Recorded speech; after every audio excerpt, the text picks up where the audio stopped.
Sanibonani, igama lami ngokwazi Kwaza. Nginiphathela indaba ebezidla ubhedu Kulelisonto. This is Eyewitness News. Namuhla kubanjwa imbungazo ye-World AIDS Day emhlabeni wonkana. Lolu suku lugujwa njalo mhlalulunye kuzibandlela. Kanti ke lo mgubho okuhloswe ngawo ukulwa nokucwaswa kwabantu abaphila nesandulela ngculazi, ukukhumbula sebadlule emhlabeni kanye nokugqugquzela ukuthi kuqhutshekwe nokulwa nalolu bhubhane lwesifo. Nayi intatheli yethu uLauren Isaacs nombiko. Today marks the 35th edition of World AIDS Day, and this year's theme is Let Communities Lead. It's commemorated on the 1st of December every year, giving people the opportunity to unite in the fight against HIV and to show support for people living with HIV. It's also a day communities use to reset their sights on a common goal, to end AIDS as a public health threat by 2030.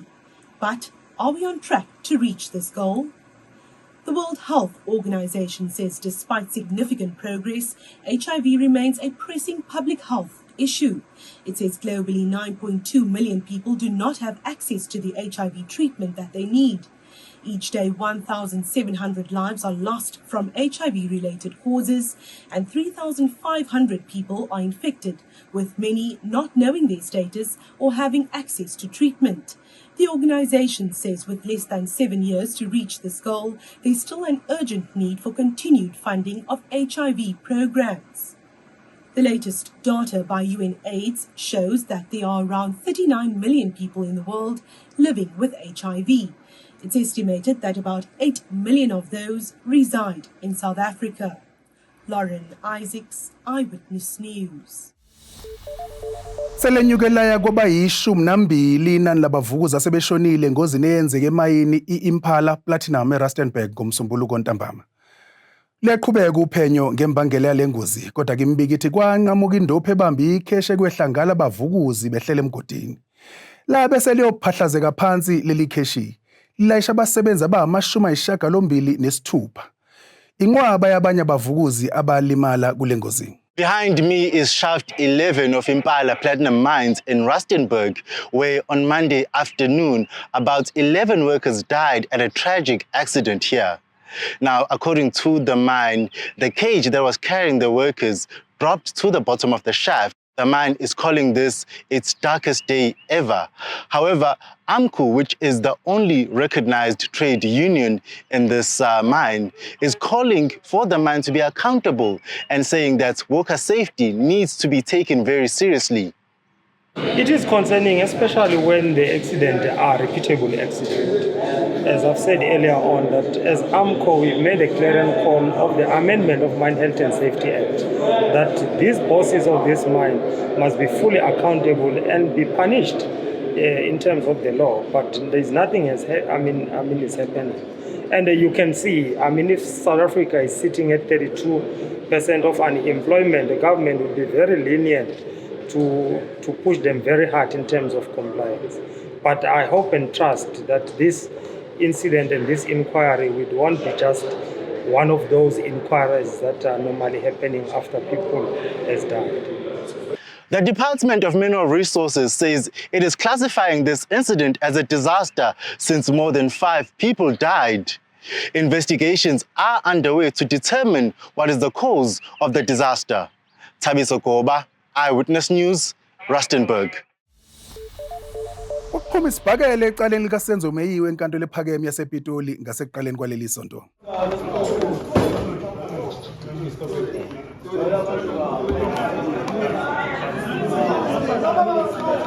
Umsindo usuke ngomsombuluko ekseni ngesikhathi sekhefu. Ngekathi omunye wogadi basenkantolo etshela abasolo ukuthi abahlale ngokuyihlonipha enkantolo, bangahlali isinomi kanjani. Abasola bathandanga ukutshela ukuthi abahlale kanjani kwasuka isiqhulu. They were repent, he approached them again and said to them they should sit down as they are seated here, even though it is a gentleman. And then according to accused number 3, he then uttered the word, if they do not want to comply with his instructions, it's going to hit them. Mabengafuni ukwenza lokho akushoyo uzobashaya. I called. I said, Nduli, you cannot sit like that. Then they howled at me. Sizokushaya thina if usondela la. Then I was like, okay, if that's the way, you can fight me if you want. I-Democratic Alliance ifuna ukuthi umengameli Cyril Ramaphosa aqoke ithimba elizophenya ukuthi empeleni kwenzekani emachwebeni akuleli. Inkulu inkinga esemtateni njengoba imikhumbi elayishiya impahla ifika ibhajwe kuphela amasonto kwesinye isikhathi.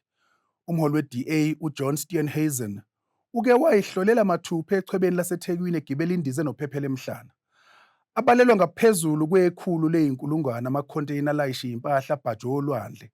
Nokukhinyabeza kakhulu umnotho wakuleli kakhulukazi njengoba kubhekwe emaholidini kaKhisimusi. It's not good enough to stand up and threaten that heads are going to roll, that things are going to get better. But we keep being told things are going to get better, but they're actually getting worse. And everything where government is running a monopoly is pushing us even further down into the economic hole and really compromising our ability to be able to grow our economy, create jobs. Ihhovisi likaMengameli Cyril Ramaphosa lisaphenya ukuthi kuyiqiniso yini ukuthi inkulumo yethulwe uMengameli ngesonto ledlule ibhalwe ngosizo lobuhlakani bamakhompyutha phecelezi i-artificial intelligence. Lokhu kulandela izinsolo ezenziwe umuntu thizeni ophawule inkundleni zokuxhumana ezithi le nkulumo ebiphathelene nezemfundo izwakala sengathi ibhalwe yikhompyutha. Ngekathi ephendula imibuzo esithangomeni sabe indaba ePhalamende ngolesithathu okhulumela ihhovisi likaMengameli uVincent Magwenya uthe leliya hhovisi aliwukhuthaza inhlobo lomkhuba. The first problem that we have is that it's well documented that these tools are not reliable. However, being that the case, we've then requested the Department of Basic Education, which submitted the initial draft, to assist us in determining whether those parts of the speech were indeed developed via AI, if so, why, and who was involved, so that the necessary actions that can then be taken. uMagwenya uthe kusukela manje beyihhovisi sebezoqikelela ukuthi bayihlolisisa inkulumo yikaMengameli ukuthi ibhalwe ngendlela eyiyona yini. Asibonaneni futhi ngesonto elizayo. Nibe nempelasonto ephephile. Eyewitness News, in touch, in tune, and independent. For the latest, log on to ewn.co.za or ewn.mobi.